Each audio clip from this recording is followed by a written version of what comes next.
Замок ташасын, чек өшет. Ол дұрыс емес. Оталғаннан кейін өшу керек. Toyota Camry 2019 70-тік. Бұл машина бізге ремонтқа келіп тұр.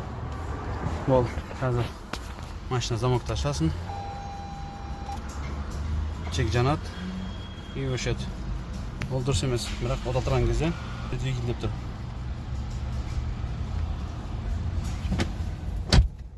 Ошибка. Катализаторын жанып қалған. Соған бола перекупшілер арзан вариантпен проверь двигатель. Чекті басқа нәрсеге жалғап қойған. Холдқа. Ол мына бәрібір көрсетіп тұр. Қазір бұны жөндейтін боламыз. Приборын шаштық. Мынаны істеуген, басқа нәрсеге жалғап қойған чекті.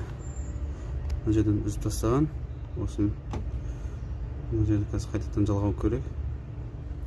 Евро 2-ға прошивка жасап отыр. Приборын жөндеп қойдық. Замок ашылғанда чек жанып тұр. Енді тек оталған кезде өшеді. Как заводской. И ошибка да уже жоқ машинада. Нет ошибок. Жөнделді.